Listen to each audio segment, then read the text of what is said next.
Welcome back to the LD Aviation Podcast. I'm your host, Lindsay Dyer, founder of LD Aviation Services, where we support flight departments and operators with contract scheduling, dispatch, and full trip support. Today's episode is all about professionalism in business aviation and the impact that individuals can have both in their role and within the broader industry itself. I'm really excited to welcome Kelly Carrillo to the show. She is a corporate flight attendant who brings a high level of professionalism, attention to detail, and care to everything she does in the cabin. Something that we all know is critical to a successful operation, even if it happens behind the scenes. In addition to her work in the air, Kelly is also the founder of Your Go-To FA, kilocharliemedia, and one community group called the FA Club.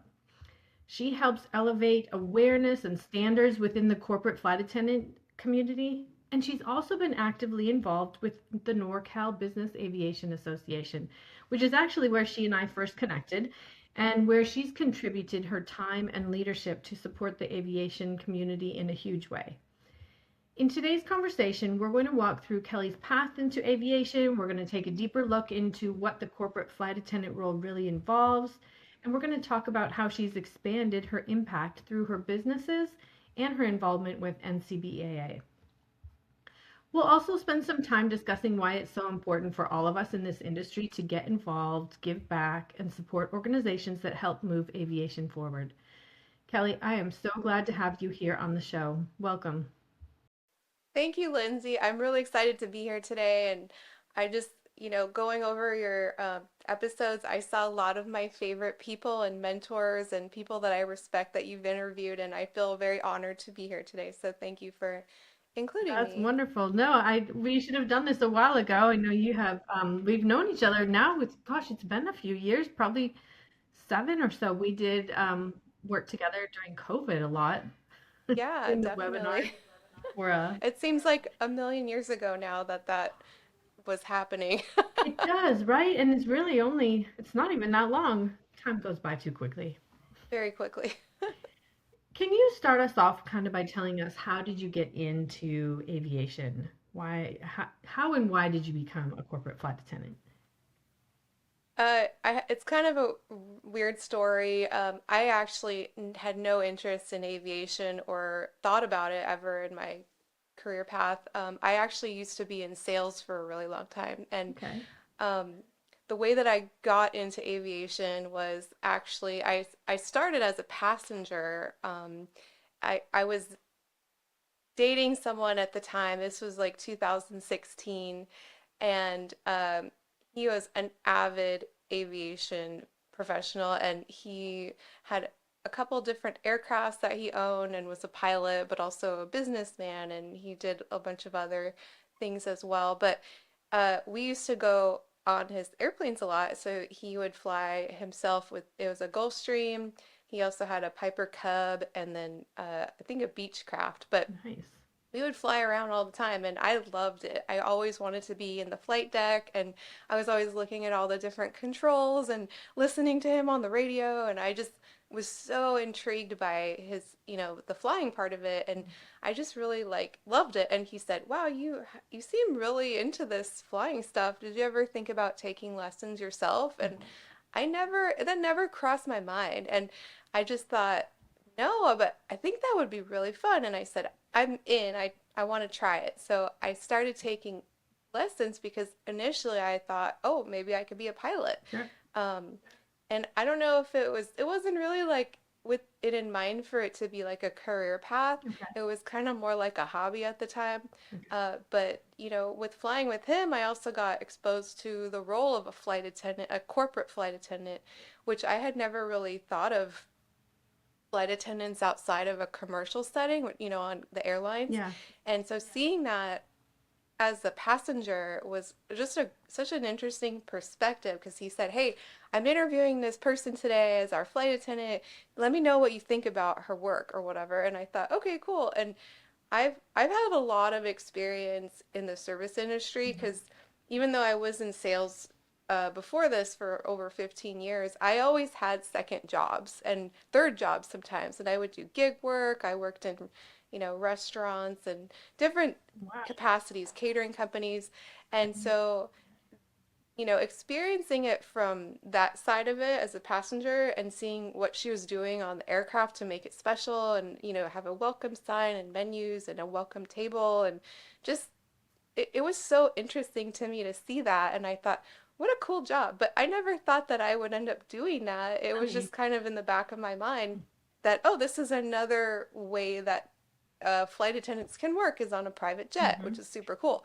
But I did catch the flying bug big time. So when I started taking my flying lessons, it was January of 2017. Okay. And I remember when I did my solo flight in March, I think I had about 20 hours.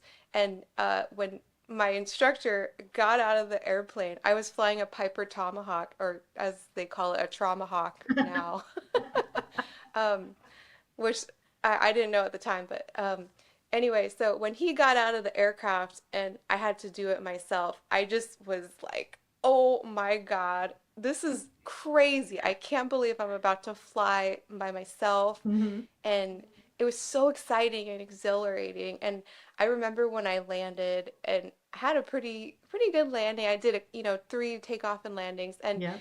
I could hear other pilots in the air who were watching me. I didn't realize, and they said, "Hey, congratulations, welcome to the club. You did a great job." And I was just thrilled. And ever since then, I really, I mean, I get chills just remembering that I feeling. And bet. it was just so exhilarating to fly. And I thought, I don't want to do anything else. I said, I retire from sales. I'm completely done. And I had my sights set on aviation ever since then. And I've never regretted that decision. I'm so grateful for that experience. But anyway, so once I completed my solo flight, I actually ended up we didn't work out together, but I was still really interested in aviation. But I thought, how can I continue my journey? And I want to get in a little quicker, and it's really expensive to do, Right. flight training. So that's when I redirected my thoughts to go towards the flight attendant portion of it. And I did have a friend at the time that was going through commercial training with Delta, I Mhm. believe. And I sat down with her for lunch and I said, "Hey, tell me more about this. Like, what's it like? Do you love it?" And she was telling me all about her training, and it sounded really exciting, but I was still really focused on business aviation. And I thought, how am I going to make a decision here? And so I compared the two, and it just, there was really no question for me. I just, after seeing just the differences, I felt like I was already coming into it with a lot of experience in the service Yeah. industry and culinary work, and uh, just I had a lot that I already had skills with. So Hmm. I didn't want to start at the bottom either. Yeah. And I saw a lot of opportunity in business aviation where I could kind of make it my own and figure it out. Hmm. And it could take me wherever I was willing to go with the effort. And that's exactly what I did. So I put myself through a training program, and in the training program, my instructors, they realized like, hey, this person, like, I guess I really impressed them because right out the gate, right after I had completed my training, they referred me to a full-time position with Solaris Aviation, which is Nice. like one of the top companies that you could fly with Right. as, a flight attendant in the Bay Area, especially. And so going into that, as a brand new flight attendant, I had no idea really what it was like to work inside of a cabin. But I had this service experience, and having that background with the flight training, I was already, comfortable with a lot of the terminology and stuff that has Mhm. to do with like, pilots. And so I Yeah. felt comfortable. I loved the use of a checklist. So I made my own flight attendant Oh, checklist, and I would cool. always use that every time. And it really helps me just to stay consistent. But going into that interview, uh, it was a really life-changing experience because the client was is a notoriously difficult client to work I with, bet. and that's why I think they knew that I could provide like the type of service that he needed, which was very detailed. Everything always had to be exactly the same every single trip. Like there was a lot of baggage wrangling involved. It was very complicated, and they could see that I could handle this type of a situation. So they put me in front of this person, and they actually liked me. And so I ended up flying with that person for about 4 months. In the unique situation that I was in was that I was essentially his like pocket flight attendant. So he would charter an aircraft with, different brokers. It was a lot of times it was Solaris, but every time he chartered a different aircraft, it was like I got a new experience working on multiple Yeah. different aircrafts. Every time he did that, it would come with a full crew. So I also had other flight attendants on board that I could ask questions, which is very unusual. Like we usually are the only person back there. So it was a really wonderful learning experience. Um, but that client was also, like I said, very, very difficult. And um, it was kind of like trial by fire because it was just so much that I had to deal with, just learning and, getting up to speed with all the different intricacies of all the different aircrafts, and then trying to manage all of the, things going on with the client. And I just got a ton of really great experience right off the bat. So Yeah. that's kind of how I got into it. That is a super unique story. Like, what a great way to learn, being able to watch multiple different people and the way they do it. That way you could just pick out what it is that feels like your own and what do you prefer to do.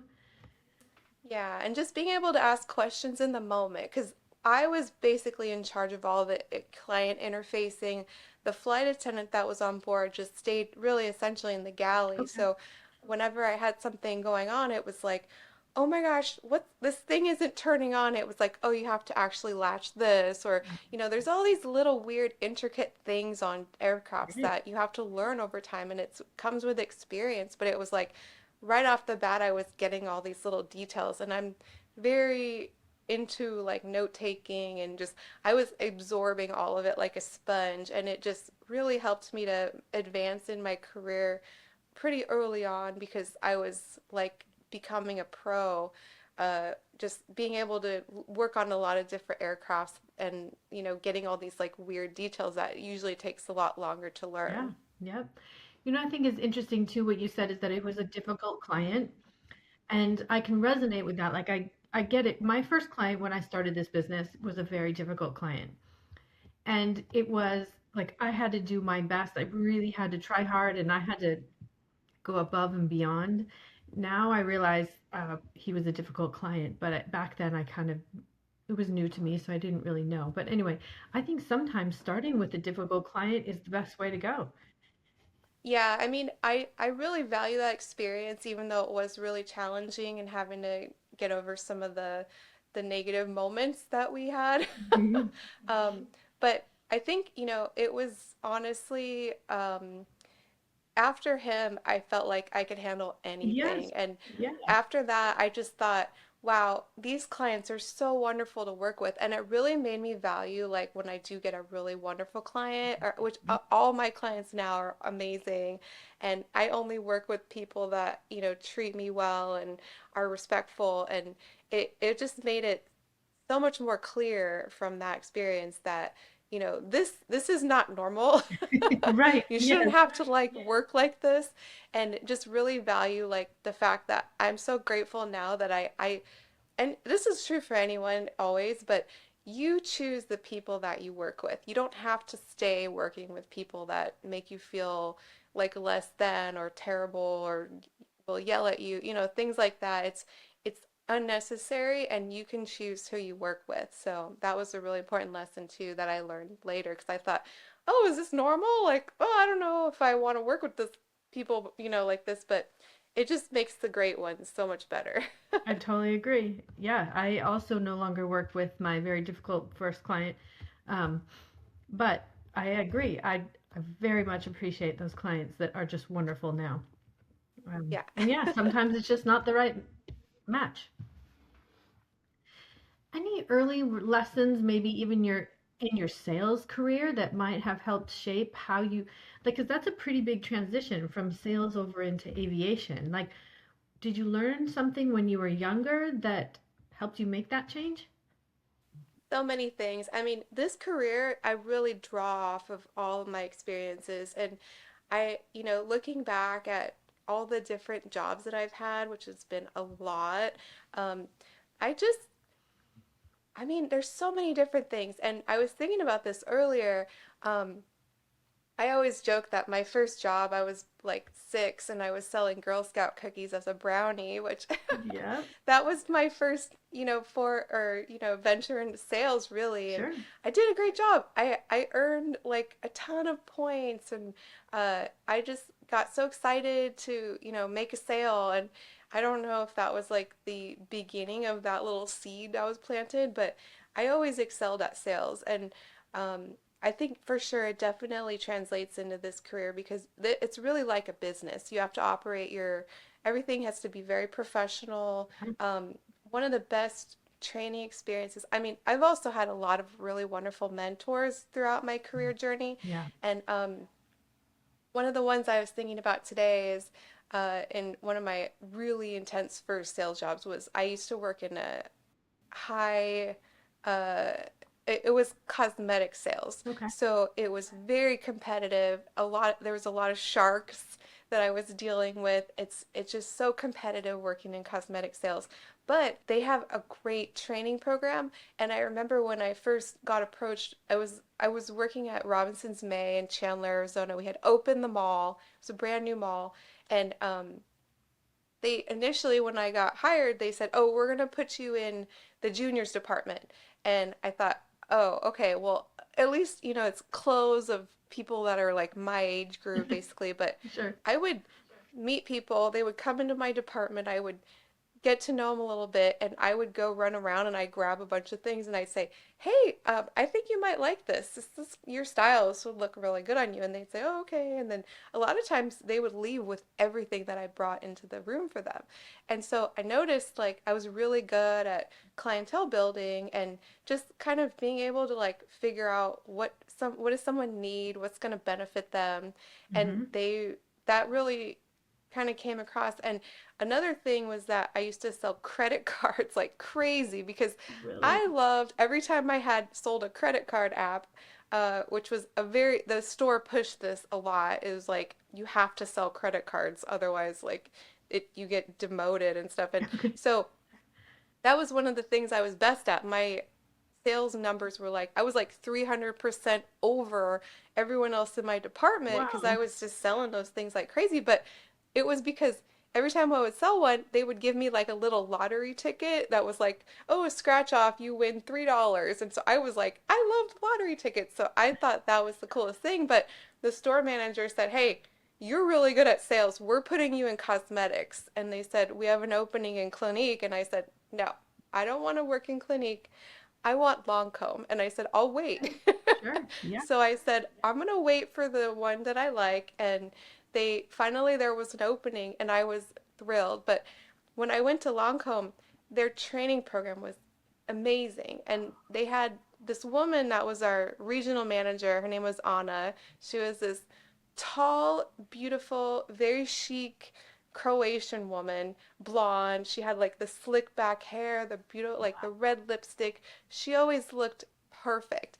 And she was our regional manager. And she would come in, like surprise us every now and then, and she would go immediately to the lipstick counter and she would pull out a lipstick and examine it and make sure that it was shaved, which meant we basically rubbed the tip on a piece of, paper, Okay. or to make sure that it was flat, like nobody had used it. We had to spray it, and every time she would check this, and it was just it got me into, the routine of making sure everything was immaculate at all times. It has to be perfect, Mm-hmm. no dust, things like that. And that instilled in me, like,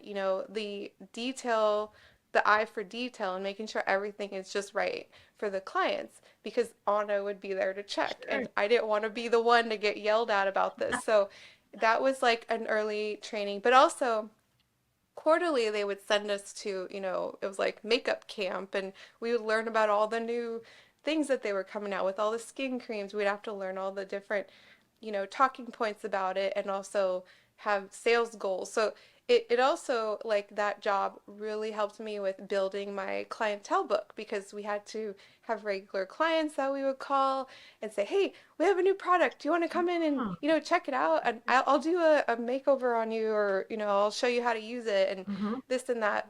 And so that's where I really started learning how to build my clientele book, which is something that I draw off of all the time in this career, because every account that I have, my book of business is my Bible, like Yeah. all the clients that I have built over this time, it's everyone is basically referral based. I don't do a lot of posting of, my work online anymore, just because I've already built my reputation. Yeah. It's all pretty much word of mouth. Most of my clients that I get is someone referred them to me, and that is such a big point, and I definitely learned how to build that working in that high pressure sales environment at the Yeah. beginning. So, yeah, that was just one of my mentors that was really instrumental in my career today. I really can see how that can translate over into the airplane. I mean, all of those attention to details. So, yeah, that translates really well over into just making sure everything is pristine in the airplane. I didn't quite realize probably how complex cosmetic sales could be. I've never been Oh in that yeah. industry or anything, but it sounds like there's a lot of different details into learning and everything. And um, I'm sure that corporate flight attendant positions are the same. What types of like roles do you think that you do? What do you do on the airplane that might surprise most people? Oh gosh, I mean, there's so many different things that we're doing behind the scenes. Um, it's so much planning, I think, just trying to make, like, I think for me, being prepared is one of the most important parts of it. Yeah. Like, I guess I'll just walk you through, like, when I first get a trip. Okay. um, I have a very organized system of how I keep track of all my trips. And, that's something I learned. I also used to work as an executive administrative assistant in a bank. I used to work in a retail environment. It was M&I Bank in Arizona. Okay. So I worked for the regional marketing manager, and she managed like 7 or 8 territories. And I was her, like, next in line person that everybody kind of went through to get to her. So I had to be super organized. We would go through in the morning. She would call me and she'd say, Kelly, today we're going to work on, and I would start making a list, like a yellow pad. It was like to-do list. And she just said, every day I'm going to call you in the morning. We're going to go over the to-do list, and you're just going to cross things off one by one. So I managed a lot of things for her, and she was a great mentor as well, but it taught me organization. So Wow. with working as a flight attendant, I said earlier, you have to manage it like a business. And Mhm. so being organized is one of the most important things that has to do with that. But also Yeah. communication is super important, because you're dealing with lots of different teams. Mhm. Um, Not only your flight crew, the pilots, you have to reach out to them and say, hey, I'm a full-time contractor. So whenever I have a trip, it's like a new team every time, Yeah. or not every time, but I have a lot of regulars, but sometimes it's a completely new team. So I'll reach out and I'll say, "Hey, I'm Kelly. I'm looking forward to flying with you this week. I'd love to find out, what do you have any special meal requests or dietary restrictions?" Like, that's one of my first messages for a new crew.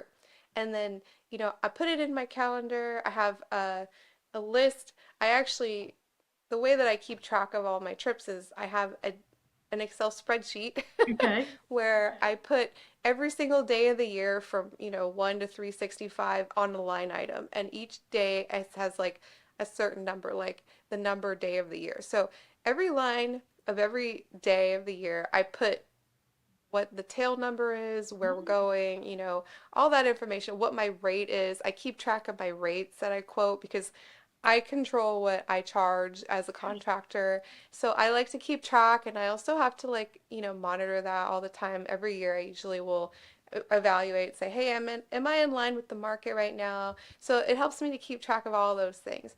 But it also gives me a great snapshot at the end of the year, and I can say, oh, I worked, in, like, for example, in 2024, I worked 183 days. That's exactly like 15 days a month. I knew exactly how much money I had made that year because I had all tallied below. Yeah. It was just a great way to keep track of everything. But yeah, I don't know. When I first start, it's like I'll put it on my calendar, mark off those dates, and then reach out to the crew, reach out to the EA, sometimes executive assistant or personal assistant, whoever is managing like the dietary catering requests for that account, or the owner directly sometimes, or just the team. But getting that communication going is so important in the beginning because then it gives you like an idea of what are their preferences, and then we have to go into catering planning and figuring out what are we going to eat on the different legs. Yeah. I get the trip sheet, that's like another part of it. So analyzing the trip sheet, seeing like, okay, our flight's going to be, from San Jose to Teterboro or whatever, or to Aspen, or we're going to Nashville tomorrow. And it's just seeing like how much time do I have? What time of day is it? And just planning all that different things. Mm-hmm. But also like, do they need aircraft stock? Yeah, I ask all these questions. Yeah. Also for every new account, it's like, what kind of preferences do they have? Do they like flowers? Do they like oshibori, those little hot towels? Do they want to have newspapers on board? What kind of like event are they going to? I try to think of all these things to make sure that they have the best experience possible and they're as comfortable as possible, because it also depends like what kind of a client is it? Is it an owner and their family flying Part 91? They're going to go to a European vacation and they're excited and going to have fun. Is it business executives going on a really important business meeting? There's just so many different examples. Is it a bachelorette party? They're going to Mexico. They're going to have like a great time celebrating. Do I need to get sleep kits for overnight flying? Like there's just so many things that you have to consider. Mm-hmm. But I'm like such a detail person. Like the more detail you can give me, the better. So I can try to create that experience that makes it just exceptional for them and comfortable. So those are just some of the things. But also, I think the biggest focus for me, like as far as a cabin attendant, is just focusing on safety, because Yeah. safety for me is always like the number one priority, is making sure the passengers and the crew and myself, we're all safe. Yeah. So I think some of the first things that I really have to make sure I focus on, especially like on the first day, like the day of the flight, is to always go through and do my safety checks and make sure all the equipment is there, secure and operational, Mm-hmm. that, nothing is expired as far as like the medical kit, the AED is still working, the battery is on. Where is the fire bag? Those are some of the things that I always try to check. But also just mentally, like walking myself through the flight. Are we going to be flying over water? Am I going to be having to use that safety raft? Like, those are some of the things that I try to think about ahead of time, Mm-hmm. just so I'm prepared.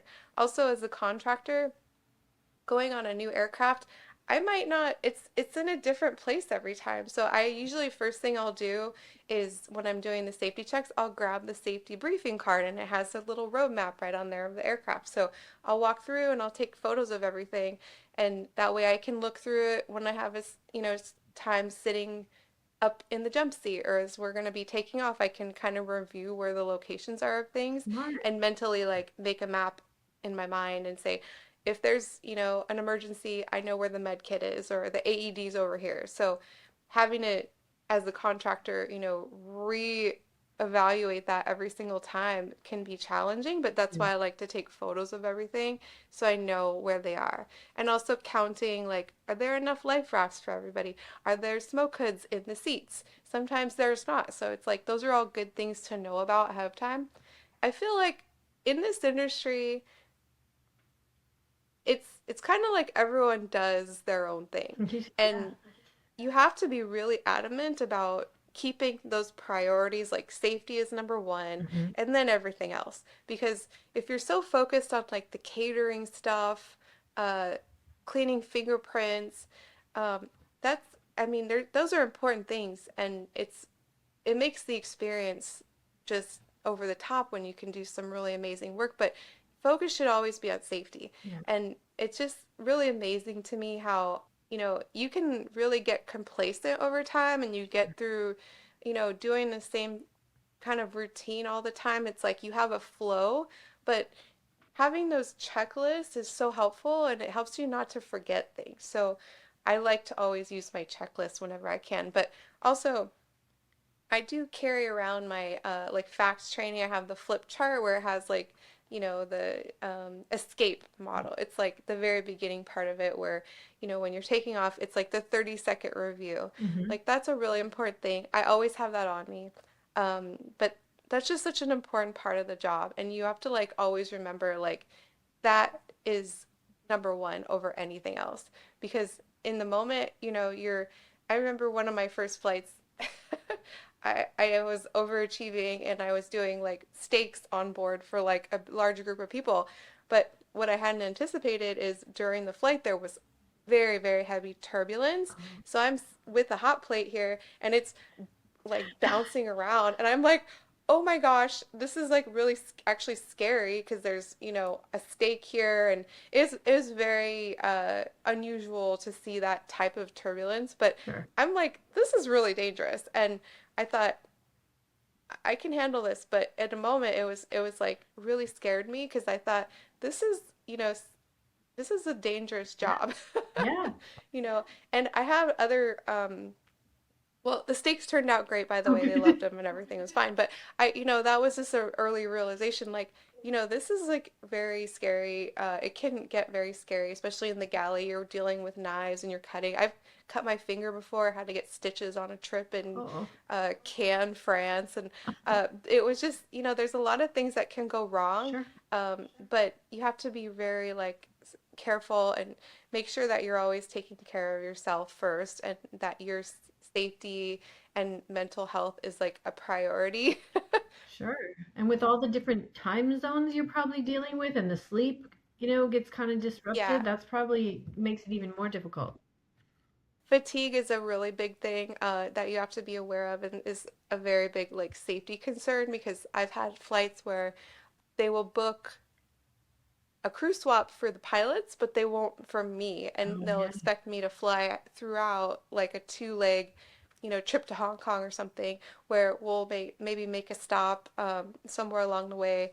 Like I don't remember where we stop usually, but maybe like Alaska or something. But Sure. we'll do like a stop in Alaska, and then the pilots will switch out, but they'll have me continue on and Yeah. continue serving, and that is working in a fatigue state of mind is dangerous because Yep. when you get up to those like 13-hour flight legs, I mean, that's a really long time to expect someone to be mentally sharp. So you have to be aware of that stuff. And sometimes I'll look at a trip sheet and I'll think, oh, okay, these are like two separate days, but it's the same day and you're continuing.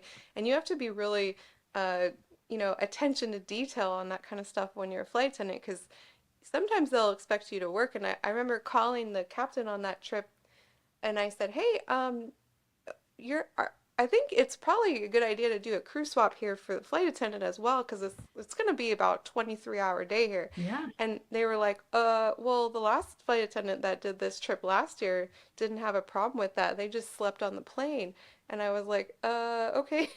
And Oh, they said, if you can't do it, let us know. And I was like, well, I guess, I could sleep on the plane. But it's just, these are some of the things you have to consider sometimes. So, yeah. And advocate for the fatigue, yourself and yeah. yeah, and managing your sleep is really important.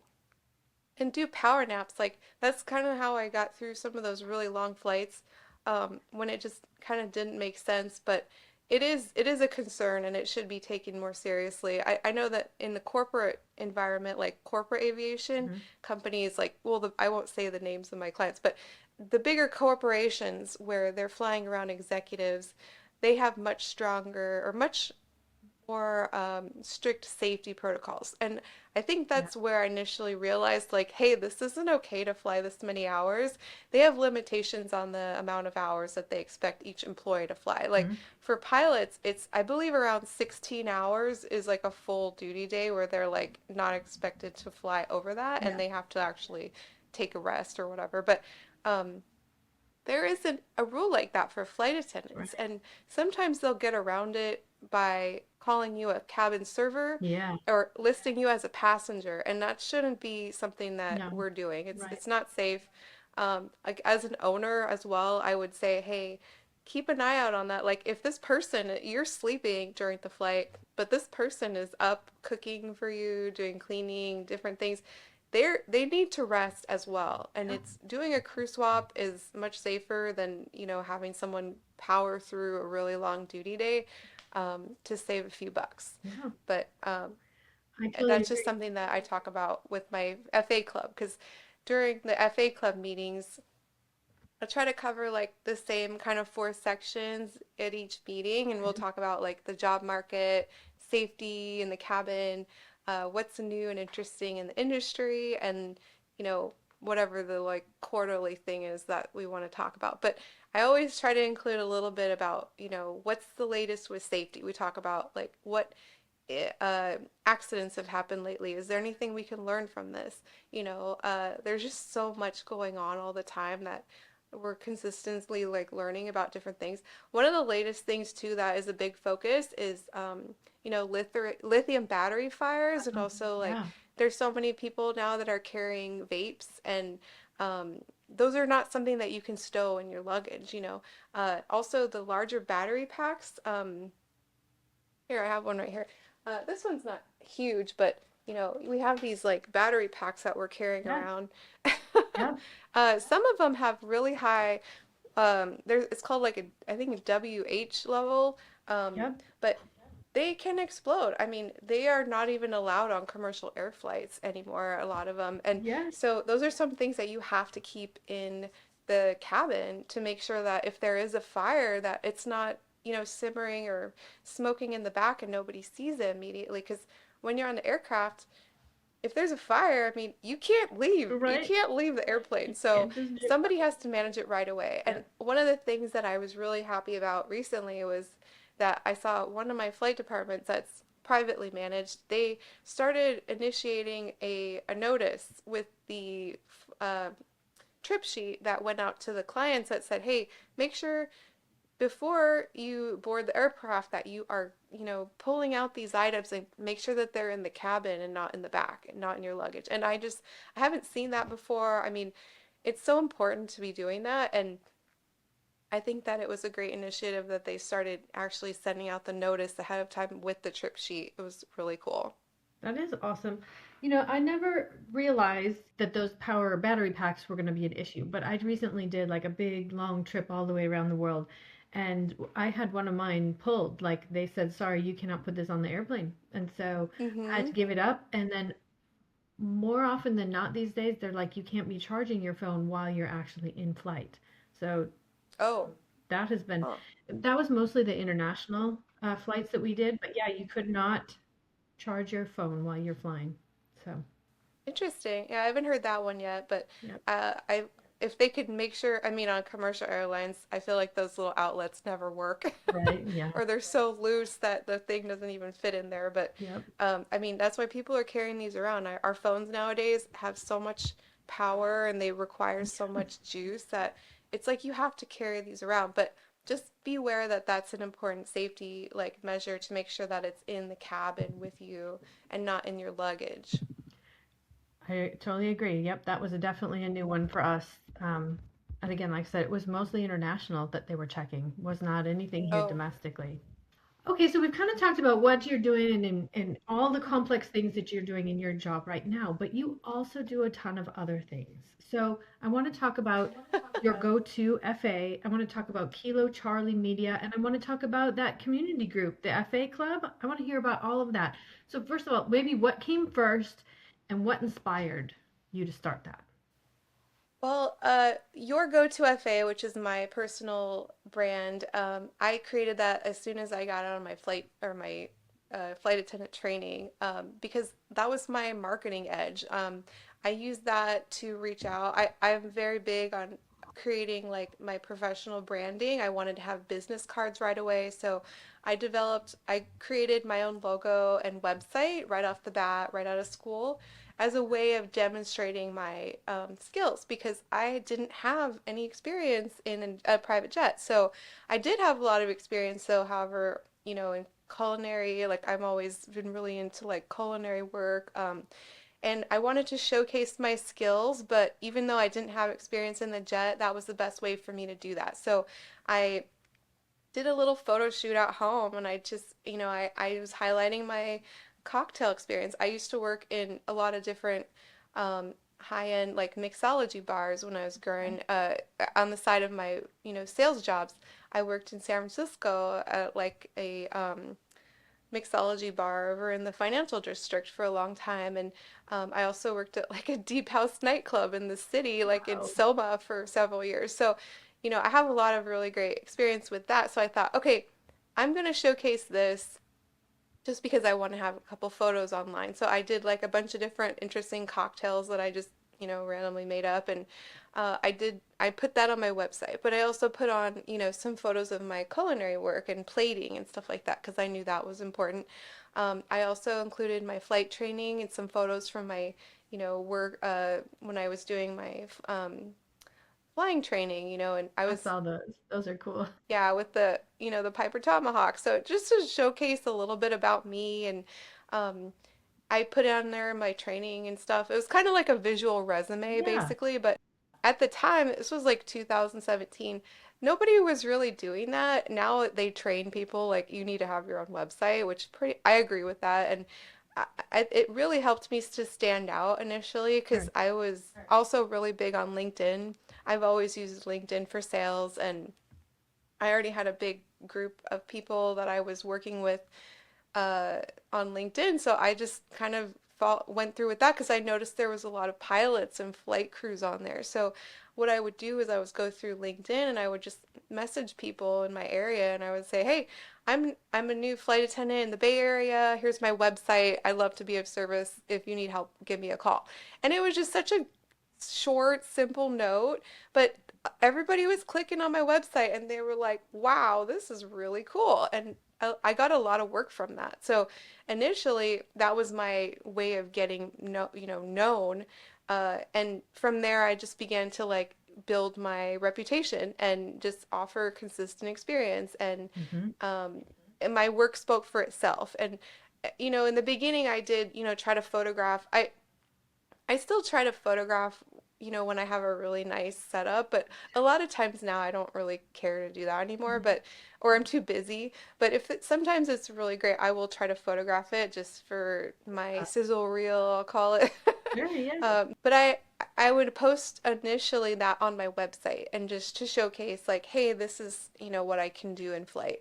And it just grew from there. And the Your Go-To thing, like I said, I made my logo, my website, my business cards right off the bat. You're a I started trendsetter. attending. Well, it worked. So I was never really one to visit like the FBOs and hand out resumes. I knew that was kind of a waste of time. So Yeah. the best, that was the best thing that worked for me is to just, reach out online. People are like just making decisions quickly and Yeah. just maintaining like consistent, building relationships and attending industry events was a big part of it. And when I would attend an industry event and I had a website and a really professional business card, people noticed and it was like, I was kind of it added credibility even though I was new. Hmm. And it just showed that I really cared about what I was doing and that I was a professional. And I think that was one of the most important things about building Your Go-To FA. And, it just kind of grew from there. It was never meant to be like a showcase of, all the things I'm doing all the time. It was just like a calling card. It was like, hey, this is my visual resume. And that was kind of where I left it. Um, when I started kilocharliemedia, I think it was around 2020, around COVID. That's when we kind of connected around that time, like maybe a little before. I was just really passionate about aviation. At the time, I was still thinking I wanted to get back into flying. So Okay. I was into, had my hand in the flight attendant world, but I also like really longed to get back in the aircraft and I wanted to start flying again. So my attention was kind of like pulled, but I also started meeting a ton of people in the industry, and there's so many cool jobs that are available in business aviation. I mean, there's so many really great people in sales. We have so many wonderful vendors, pilots, maintenance technicians, flight attendants, schedulers, and dispatchers. It was like I was meeting all these really interesting people, and I just really just wanted to share the passion for aviation. And that's why I started Kilo Charlie Media, because I thought I'm going to go to base, NBAA base, which is, the biggest event of the year. Right? And my dream was to like cover it like a news anchor and do Yeah. interviews with people on the floor, like guerrilla style. And I just thought, okay, how can I make this happen? And so again, I built my logo, I started a website, I presented myself as this media professional, and because I love producing. That was one of the things that I realized over the last few years that I'm really interested in and good at is producing. And so I would essentially like produce this show. Like I started the Kilo Charlie Media podcast, like aviation podcast, and I interviewed a couple people, and Yeah. it was just, I love like tech equipment and stuff. So I got everything set up. I did some interviews. I interviewed, I think, Jamie Gibson of Flight Test right away. Nice. I talked to Christina Brown, which I never posted that interview, unfortunately, but it was a great like conversation with She's her. awesome. Yeah. Um, yeah, but eventually, I had a couple things going on. So I submitted to go to base as a media pro, and I got Yeah. accepted.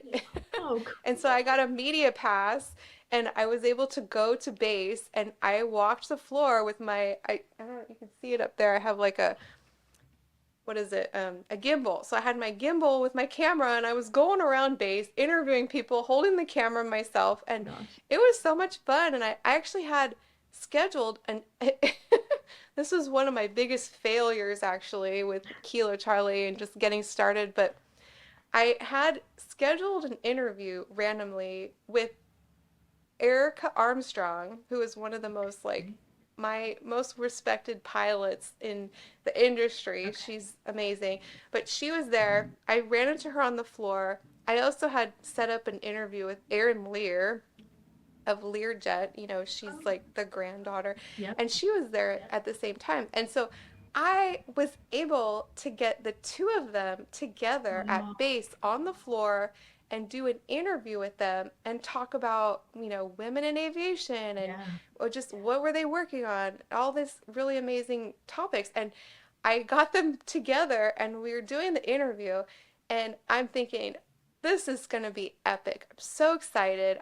I'm just so thrilled to be chatting with these two amazing women. And what I didn't realize was that there's a song playing in the background of the interview that I thought it was on really low. Yeah. But when I played it back, the song was so loud that it overshadowed our entire conversation and we couldn't hear anything. Oh, no. And I was like, like epic failure.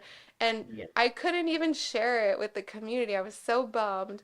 But it taught me that, I can do anything if I put my mind to it. And Yeah. it's like there's so many wonderful people in our industry that I'll have a chance to chat with them again at some point. And Yeah. just the fact that I went out there and did that, and you know, Yeah. honestly, I have a bit of a fear of public speaking. Oh, yeah. Really? It's really hard. I get anxiety about it, and it pushed me past that boundary to like go up and chat with people, and just being on camera is like I don't like it. But it helped me to kind of get past some of those fears and just to get out there. But it also was something that, people noticed me walking around with my camera, and they said, "What's she doing? What's her deal?" Yeah. So it was a way of getting noticed and just sharing in the industry like interesting things about aviation that I thought people might want to know, and resources and stuff like that. So that was another avenue that I took Kilo Charlie Media, is I would try to cover, live events and, do different ways of sharing things that were happening. And then I started doing that with Northern California Business Aviation Association, and it kind of got my leg in with them. Is that kind of where you met up with them? Like, how did you end up meeting up with them? It was funny because when I first got into the industry, I started attending events locally in the Bay Okay. Area because Yeah. that's where I was living. And I remember the first event that I went to was somewhere, I think it was San Jose. Um, but I walked in, I was a little late. I had major anxiety about going to events, and because I was brand new, I didn't know anybody. Sure. So I walked in and I was in the back and I'm kind of like looking around, and I walked over, there was this table and somebody was already up front talking and there was a lot of people there. And I walked back and I kind of thought, oh man, everyone's already here. I'm just like in the back, and there was this man standing at this table in the back, and he looked over and he said, hey, how's it going? What's your name? And I was like, I'm Kelly. And he's like, what do you do? And I said, I'm a flight attendant and I'm new in the industry. And he was like, oh, really? That's awesome. Like, welcome, you know. And it was Craig Bowers of Oh my gosh, the yes. president of He's awesome. NorCalBAA at the time. And he was in the back just kind of monitoring, watching the event. Yeah. But he was so kind. And I Yes. just always remembered that experience because he not only was like an ambassador to me and like being so welcoming, and um he literally took me around the room and introduced me to everyone that could help me, you know, and I just always really appreciated that kindness Mhm. and generosity of like, you know, spirit. And I always tried to carry that with me, like even now, like through my role at Northern California Business Aviation, like I've been the vice president the last 2 years, which is so exciting for me. Congratulations. And I just love working with the group, but Craig is the one that really got me interested, and just the way that he was just so kind at the beginning, it just made me really want to give back in that same way. So now when I meet people that are new, it's like I try to give them that same kindness and generosity by like getting to know them, and like I love to make connections at the events when I can see someone is, you know, especially even with sales, like vendors, a lot of times they'll attend and they're trying to meet clients, and I totally understand that. I have a sales background, so I'm like, who's your client base? Like, let me help you connect with those people. So Nice. when I can make those connections, that's what people really remember, and that's what they need. Um, and that's what's happening at these events. That's why I say it's so important to attend, especially if you're new. Even Totally. just volunteering is a great way to get started. I mean, that's how I started. When Craig took me under his wing and helped introduce me, you know, it really helped my career. And also, I think he realized also just from getting to know me and seeing my website and my business card and everything I had going on, he was like impressed with what I was doing. And he said, hey, can you take a look at our social media accounts? And he said, I said, you know, Craig, I took a look at your website and there's like no content on there at all. Like, do you need help? And he was like, yes, actually. And that's really how I kind of got my foot in the door. I'd revamped the entire website. Like the website that you see today is, I designed all of it. There was like Cool. zero content. I put a ton of resources on there. If you go to our website, norcalbaa.org, you'll see there's a lot of resources on there. There's a whole job section where it has all the top Bay Area hiring companies, Okay. and their websites are all linked right to the job boards that they have. Um, there's also like different sections. I realized like, why are people going to come to our website? Like they need things to look at. Like there's so many members in our community that have different roles in Yeah. aviation, and I'm like, how are people like, why would they even want to come to our website if there's no content for them? So I Yep. started developing different sections like pilots, maintenance professionals, flight attendants, students. Like we have a huge student involvement with NorCalBAA, like with Aviation Career Discovery Day is something that we've started within the last few years, but it's been such a huge success. And just the amount of resources that we pour into that to help, you know, is San Jose State University is who we partner with to create that experience every year, but it's grown so much, and it's just such a wonderful thing to be involved in with all these different projects. But anyway, that's kind of how I got started. And then after revamping the website and then, you know, taking over like with the social media content and communications, Craig invited me to join the board. So I've been a board member for about, I want to say 5 years, 5 years or so. Yeah. I Maybe, bet. yeah, I think If not 5 years. more. Yeah, because 2020, 2020 or 2021 is when you were working and doing all the webinars that we were doing remotely, and yeah. Yeah.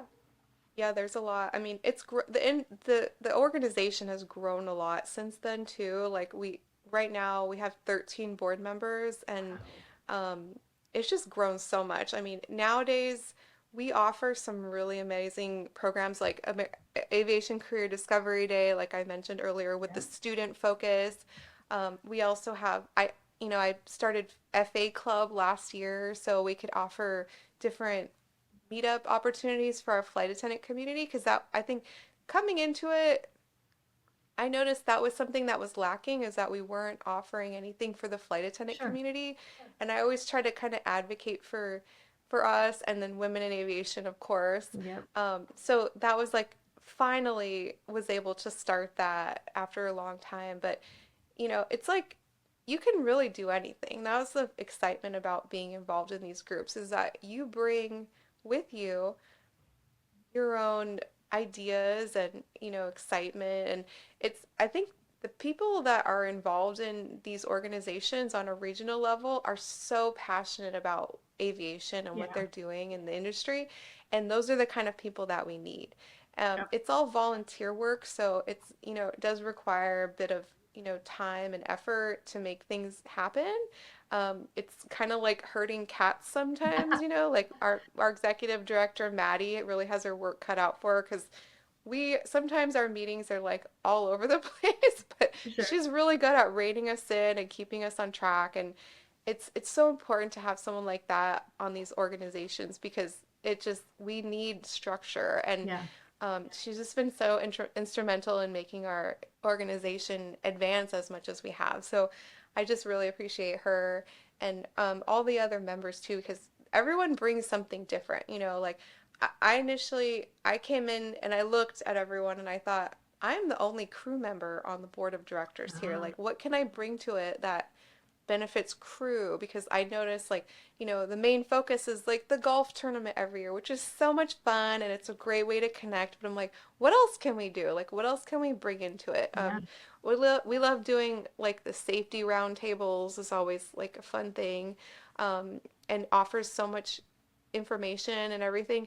And just having the opportunity to get together with people and Mhm. connect in person is so important in this industry. So that's kind of why I thought with the FA Club, I wanted to be able to bring us together quarterly. So the goal with FA Club is to have quarterly meetings where we're connecting in person, we're reviewing safety stuff, staying on top of all that kind of thing. And then also, like, what's new in the industry. I like to talk about, what's my favorite inspiration, like who's inspiring me right now, Mhm. like other flight attendants in the community, and what's everyone doing. Like, especially, like, there's so many exciting things going on right now in our community, because I feel like AI is really come into Yeah. play. I was really impressed with some of the examples that like Jamie Gibson was giving recently on how to use AI to like make our jobs easier, basically. And Mhm. it's just so much fun to like play with that in the field, because it's really like I don't know if you've seen that show Pluribus. I haven't. It's the one. It's a show that it's like everyone in the world gets like almost infected by this like weird alien thing where it makes everyone except for like 12 people in the world have a hive mind. So Oh. instantly everyone has the same memories, the same Hmm. experience. Uh, Everyone has shares like a mind. Mhm. It's really crazy to think about it, but it's kind of like AI is kind of like that, because you can be an expert of anything. Yeah. One of the ways I used it recently was just helping me to write wine pairings for a meal that I was preparing Oh. on a flight. And I said, I was short on time. I was shopping they wanted to do Mediterranean. And they said, this was like just a few hours before, they said, oh, this passenger she loves wine. She appreciates wine. But they didn't really give me much detail besides that. I said, does she like red or white? Like, is Right. there a special like varietal that she's interested in?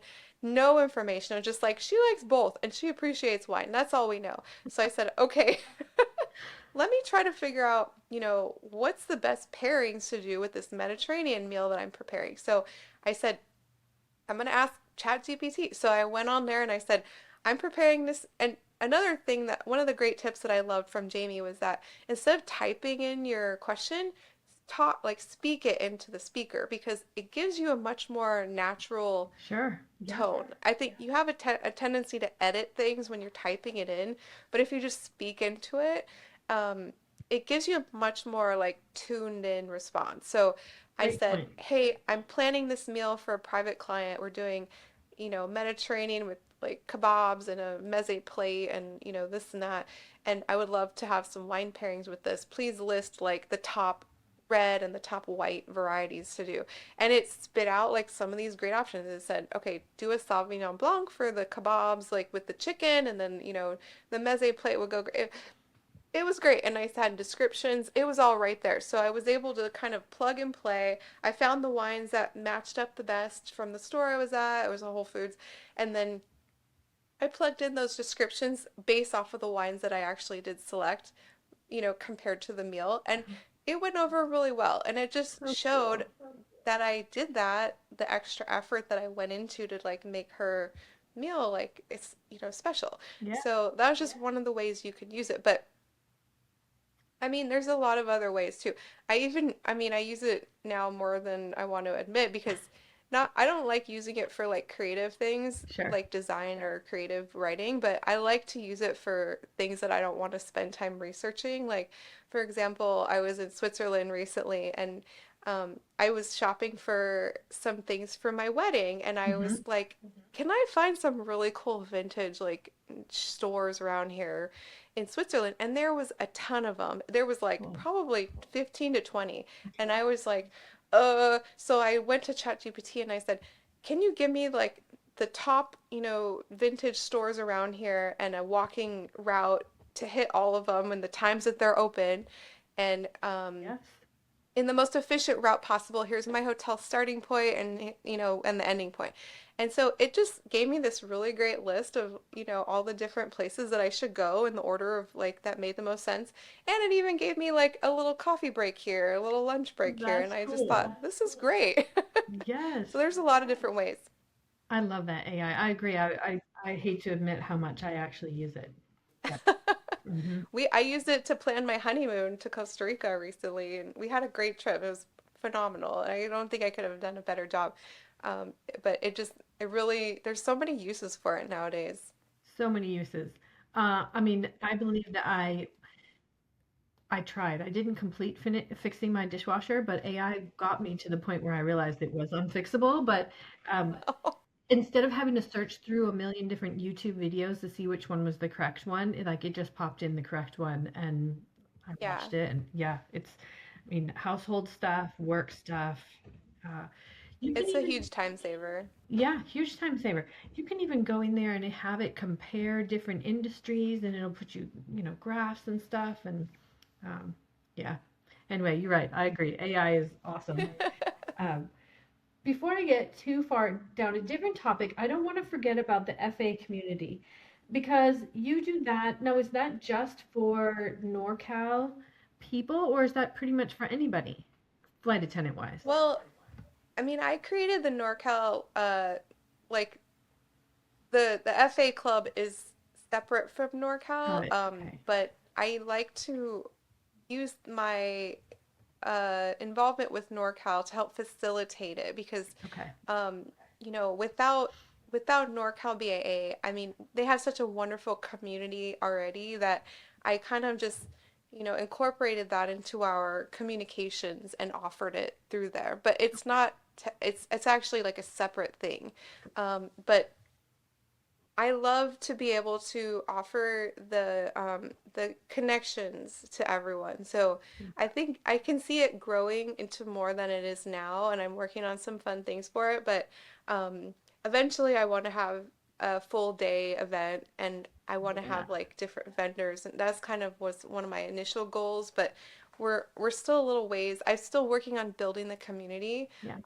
but I want to have eventually like a full day of, or maybe 2 days eventually of, learning and having speakers and doing different fun things. And um, I don't know, there's a lot of potential there. So, but I have to build it first. So if you build it, they will come, you That's know how they totally say. true. Yeah, it's totally true. I love it.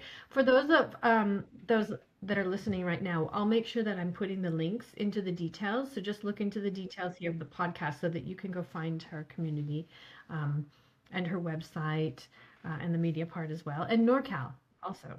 Yeah. And you did mention about like the location. I I consider FA Club to be open to anyone, like anyone that wants to come and attend and learn about our community, and any location, because people are flying in and out all the time. I mean, I do the same thing if I'm in a different area. I would love to know about events going on if I can jump in, and it's open to everyone. So, and I do offer not only the in-person events, I try to also offer like calls and Zoom connections, because I realize not everyone can be here in NorCal. Yeah. But I wanted it to be kind of like a West Coast group. But Okay. it really is open to everyone. So I encourage everyone to get involved.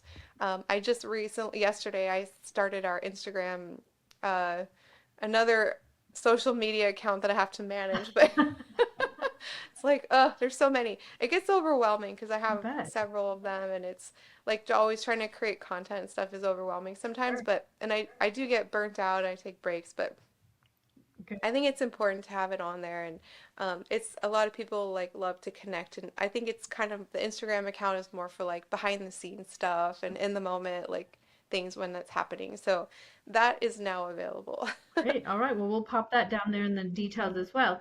Okay. So what about NorCal BAA? What if somebody wanted to get involved? Like, do we just go to the website and kind of reach out to one of the members? I know I can see a bunch of the Yeah. members here that I recognize, and um, Yeah, there's a lot of ways. I mean, I would definitely try to get involved by either attending an event, offering to volunteer. There's different links on the website that you can go to under, I think it's in the contact section where okay. you can sign up to volunteer. We even have a application if you want to become a board member, and there's a little form to fill out with some questions on like, why are you interested? But we need people. Anybody that's passionate about aviation and has something to share. I mean, it's something I would definitely consider getting involved somehow. But I think starting as a volunteer, if you're interested in getting on the board eventually, that's a great place to start just to get to Mhm. know everyone and show us what you can do. And Yeah. it's a great group of people. Everyone's extremely passionate, as I mentioned, but just attending a lot of the events. The golf event is coming up April 29th and 30th. We have Yep. the golf tournament is on the 30th, but we Yeah. always do a pre-game kind of party the night before. It's Mhm. called the foundation reception, foundation sponsor reception. We're also doing a PDP course with NBAA I that heard day, the about day that. before. Phil told me about that. Yes. Yeah, Right, it's on SMS safety. yeah, it's SMS a this year. Yeah. SMS course. Mm-hmm.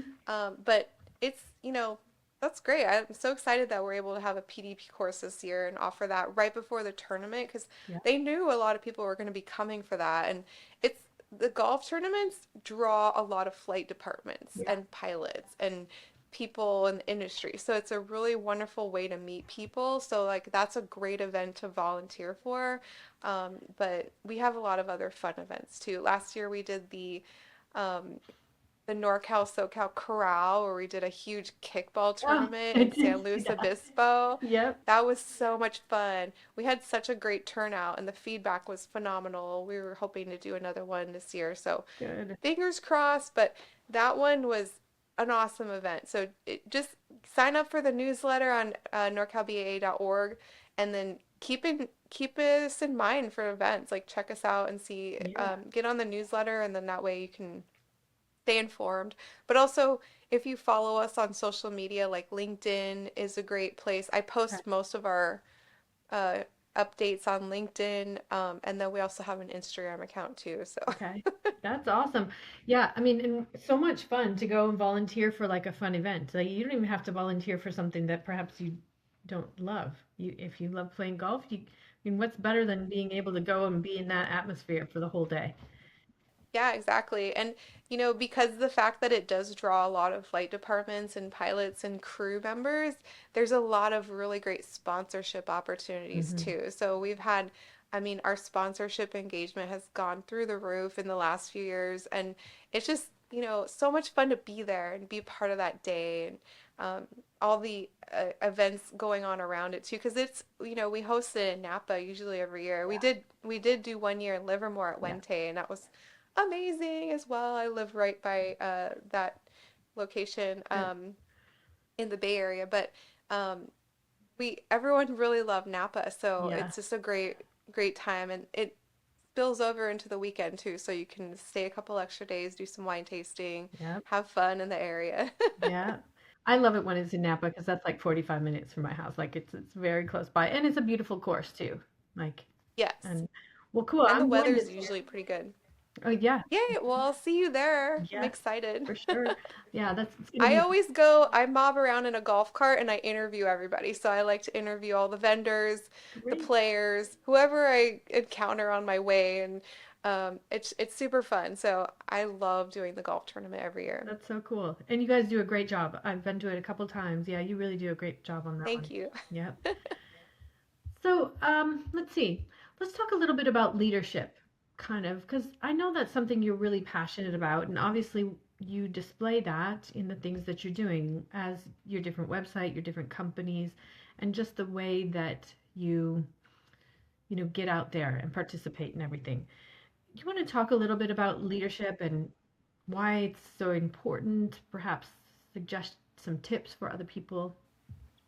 Yeah, I mean, eventually, like after getting involved, I think I had to learn that, if I wanted to be heard, that I have to be more confident, and just that kind of built my leadership skills over time. Like being on the board of directors was a huge deal for me. I was so excited to be invited to do that, and but I took it seriously, and I thought, what can I really bring to the table? And I think just being able to have things that you want to share with everyone, and uh, being able to like get people to work as a team, it's a huge part of it. And just having those communication skills, it all lends to good leadership. And I think I'm just really excited to move into the next level of that soon with NorCalBAA. But I think I've had so many great mentors along the way Yeah. too, like in NorCal, like Craig Bowers, Yeah. Beatrice Ash Oh, was she's a great awesome. leader. I love the way Otto leads. He's just very chill, and Yeah. he gets things done. It's like a lot of work goes on behind the scenes, but there's just a lot that it's nice to have those mentors available to reach out to as well. And we're going into a new we're changing our bylaws this year so that Okay. we're having kind of like a succession plan. And Huh. what we're doing is going to be offering, instead of just every year we're having the same structure, we're actually going to be doing more of like a revolving kind of like presidency. Okay. So it's going to be like a president that is like the standing president, and then we'll have a past president who is going to be there available almost like the chair to oversee as an advisory role, and then a president elect. So it's not it's a little bit more structured. So there'll be like three instead of one, supporting that role and making sure everything's running smoothly. So Yeah. the president that's involved like daily is kind of running all the like day-to-day stuff and Okay. making all those decisions. And then the past president, like I said, is kind of more like an advisory role and Yep. offering like mentorship for the next president. And so, I like it. and then with the president-elect, that person will be available to learn from the current president and also the past president, and then it'll prepare them for the following year to step into that role. So it's very exciting. That's kind of where we're moving our structure next year. So that's going to be very exciting for us. I love that because that will help you like not lose all of the information that you've had from the previous person.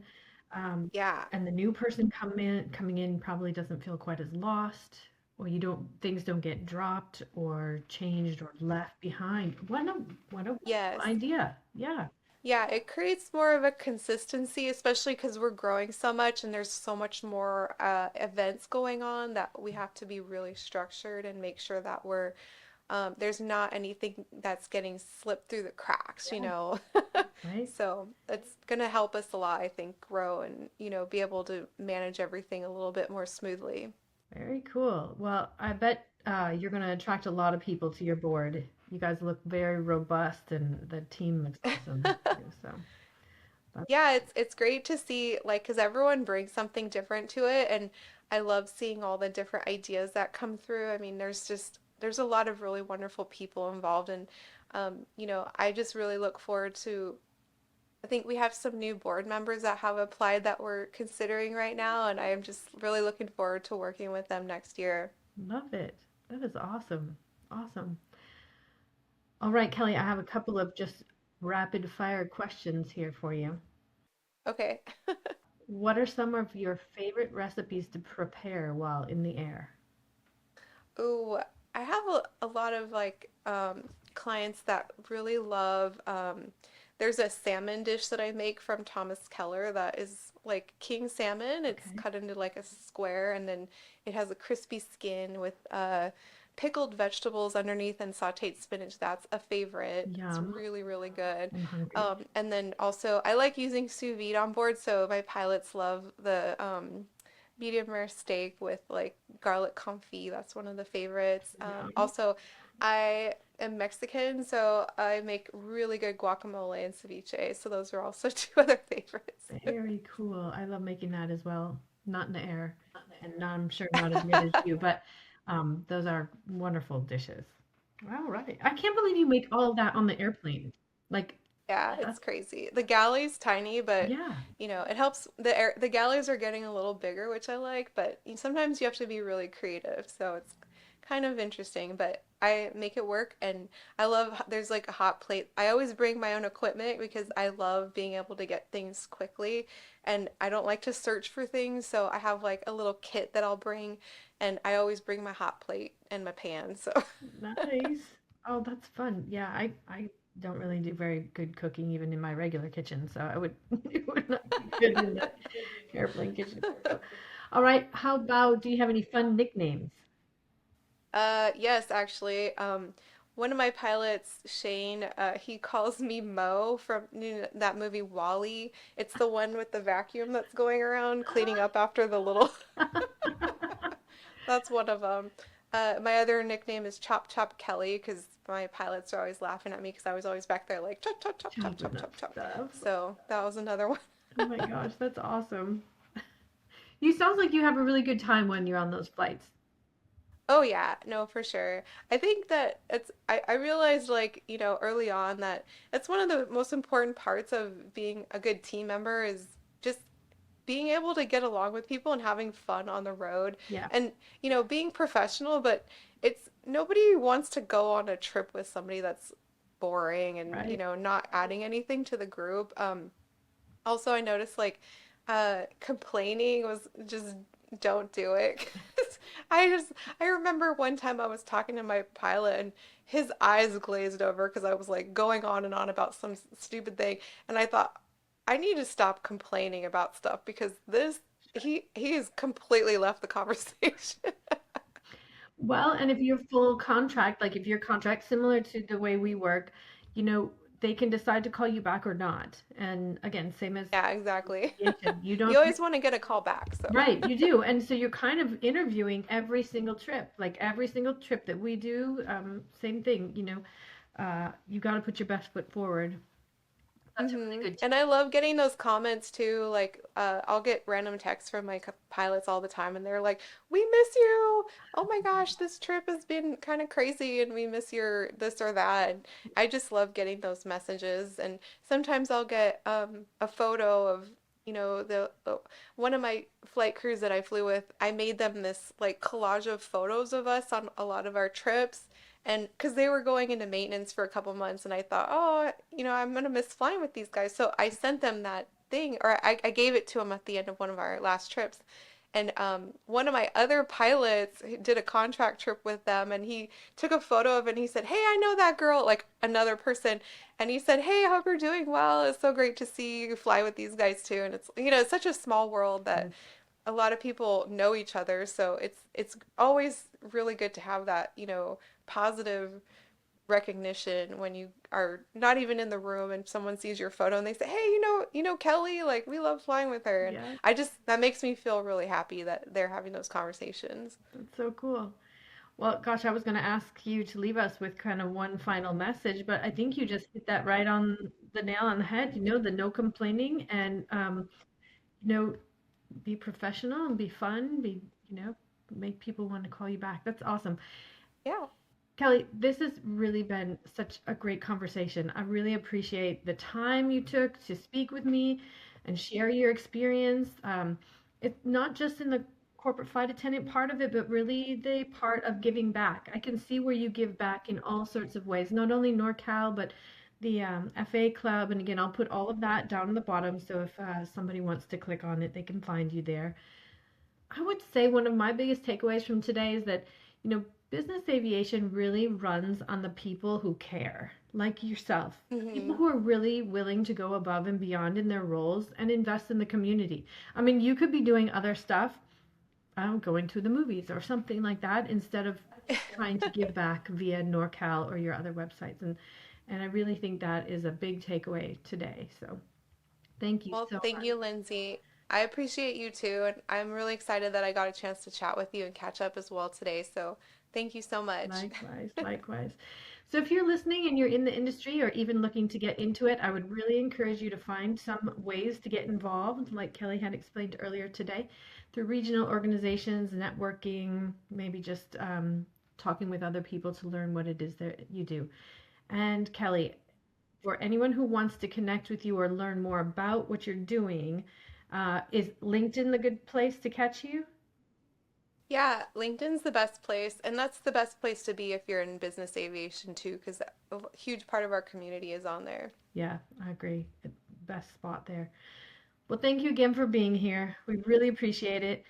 And to anybody who's listening, thank you for joining us on the LD Aviation Podcast. If you've enjoyed this episode, please take a moment to like it, share it, and subscribe. It really helps us continue bringing on great guests and their conversations like this one. We'll see you next time.